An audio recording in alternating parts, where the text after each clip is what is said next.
when you're 5, you don't know what everyone else is thinking. You don't know what you're expected to be thinking. You just form everything on what you're looking at, or how you feel in an environment, and that's your world. Out there by the back door, there was this big puddle, and one night, back as a kid, we were alerted to come up there and see something. We went up there, and here was a scene that my oldest brother had created. There was a lantern sitting on a rock by the big puddle. On the puddle there was a boat, a wooden boat, and to me the lantern looked like a lighthouse on this rock. And it illuminated the puddle and the boat and everything. And to me this was one of the most profound things I'd ever seen. I got the idea that the world should be like a museum, and everyone should have a place to put their museum material. Night by night, I would imagine more details to what I would put into my scene. Like, I think I had a big cliff with a waterfall over on the side or something, or maybe a town down below. I was trying to make it dramatic, and up on the top I had a little man who had just been nailed by an artillery shell. Well, I never built my scene, you know, I didn't have the materials to do it, but that's what I thought the world should be like. The world should be a museum.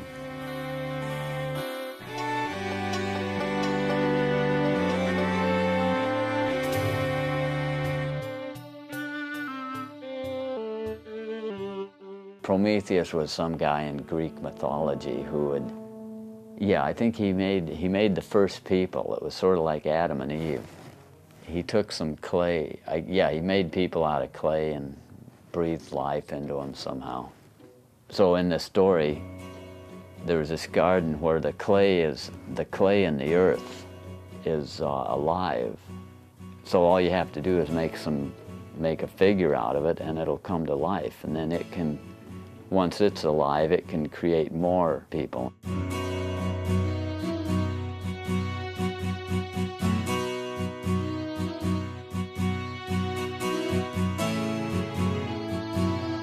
The other kids were playing baseball and whatever, and I played with little plastic soldiers and cowboys and Indians and jungle natives and animals and stuff. I liked little things. The big guys are usually the bullies.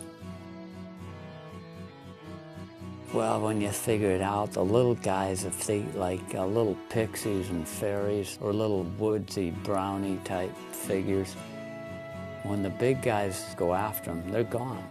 They go into the earth. They probably have holes that are small enough that you can't get through there. And then underground, they probably have caves and everything. Well, it's easy for me to relate to, because I grew up wanting to be a little guy, diminutive but having special powers.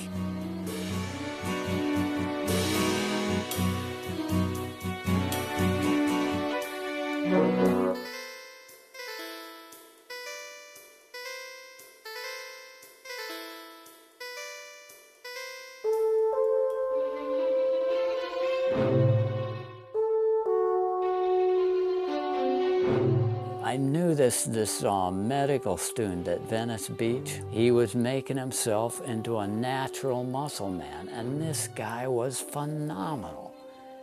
I was making some clay, little tiny clay guys at the beach one day, so I'd have a box of clay with me so I could make figures wherever I was. And one day I was making some of those and talking about wanting to have some kind of powers, you know. And he's saying, look, there's more magic in one of those puppets than there is in all of those gurus. Well, he was saying I had brains in my hands. And this guy knew enough about neurology and everything. He was training to be a brain surgeon. And he was saying that certain moves you do, like athletic moves or whatever, it's right there. It's in your muscles. It's in your nerves. You're not even relying on your brains. It's like you feel you come in contact with what you're gonna do and you do it. Your brain's extending clear down to your fingertips.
I feel like when something really grotesque or ugly occurs in one of my pieces of animation, that I try to have it resolved somehow. I try to have the character who's behaving terribly get their comeuppance quite swiftly, or soon enough that you realize that it's because of what he just did.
I was afraid to look in a mirror in a darkened room. The light coming through from the hallway just partially illuminated. If I'd look in the mirror that way, just vague illumination, it seemed like things were changing. It was just a shimmering effect, probably just that your retina needs more than that to work with. And I was afraid my face was turning into something else. It was still human, but it was just different. It wasn't me, you know. I was fascinated. I'd go in there and take a peek, and I'd have to run. I couldn't spare it.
Doing stop motion, it's hard to make things perfect.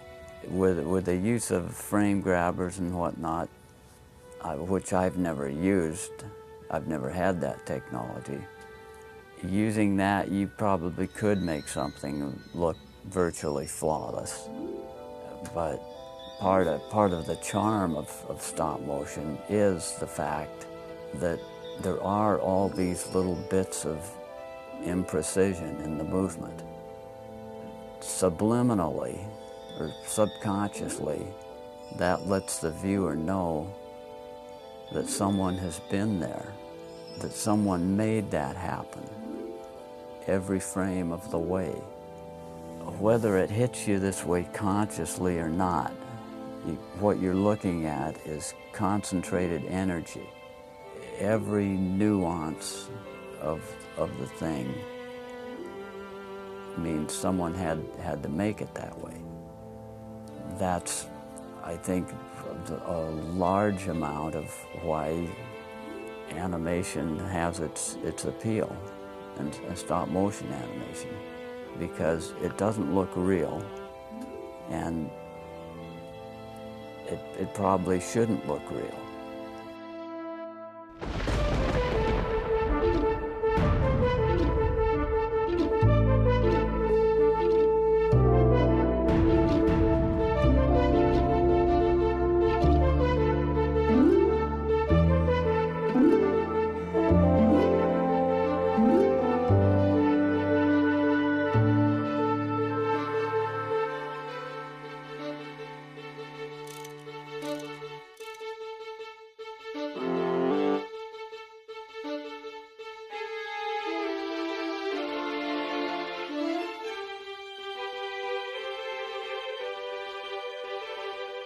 I've got one story about that goes back sort of into the history of Castle, about how it's over a cavity that goes into the bowels of the earth, and there's lava and stuff flowing if you go down far enough. And when it was built, the original builders harnessed those energies to hoist those enormous building blocks up. I mean, it's cyclopean stonework in the walls of the castle. Later on, when Gus turns it into a disco, after he gets ownership of it, he gets ownership of it at the time when it was just a hill, just Castle Hill. And then when the effects of the secret lab beam machine blasts all the earth off of the castle, then it's a castle.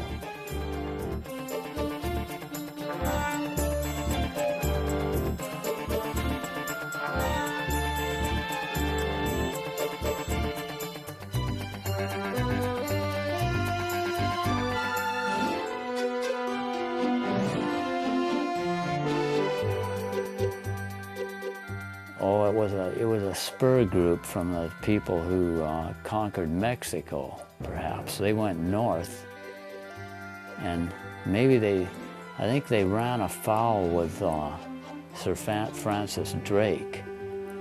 Yeah, it was another thing like the Lost Armada. Well, I'm just making this up, sort of. I'm just ad-libbing here. This wasn't established in the story yet, but I think it's necessary that there was a second armada back in those days. A storm blew them up into Puget Sound, and they eventually went up on the Green River and up there to where the castle is now. And they teamed up with the Vikings, and they handed down their Mauryan helmets and their breastplates through the generations. And if you went up there today, that's what you'd find: Vikings and conquistadors.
What did that mean?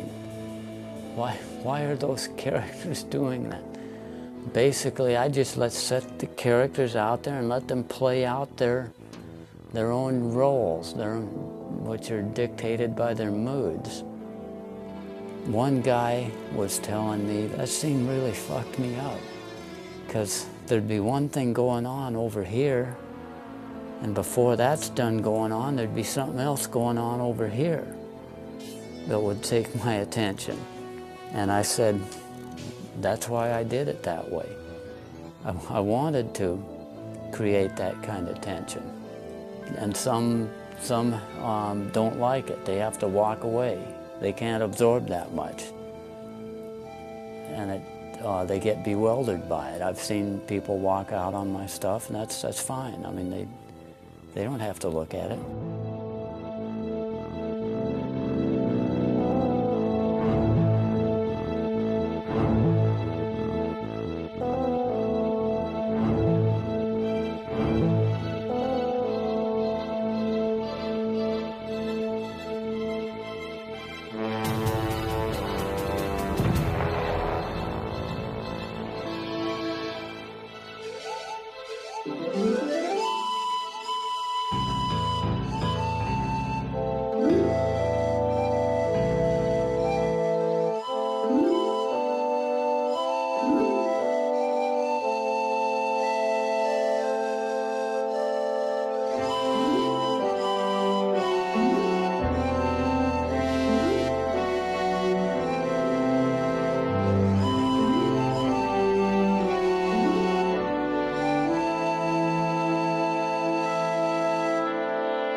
I was in the hospital in '96 with pneumonia. I was in bed and there wasn't much to do. So I just kind of laid back and tried to sleep, but I couldn't sleep because they drugged me up on something. And it was that glucose plus the antibiotics, and it was making me hallucinate. And I'd even see things in the room with my eyes open in the dim light. Any object that had a little, kind of a vague little head shape, I'd see little faces on it, turn it around, twitching and winking, and in general just trying to make me feel nervous. And the stuff they were pumping into me was not doing me, it was harming the hell out of me. That's what it was doing. But the only thing I liked about it was this little noise it would make. Every 20 seconds, maybe it would go beep. It would make this little noise. And to me, it was like there was an ocean or something, and that was a little lighthouse, and that was a foghorn. And something came to me suddenly. It was the luck of a foghorn. Later, like a year or two later, I figured out what that meant, what the luck of a foghorn was.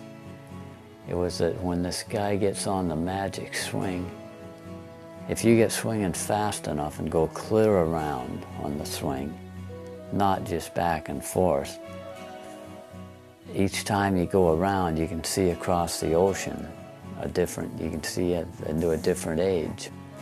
When he finally just sprang off of that thing and went into a void, he was just levitating out there.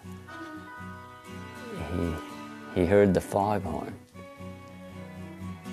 and that reminded him where he was. And he came down to the beach, and the foghorn was up the beach there. So it truly was luck of a foghorn. Without that, he might not have made it.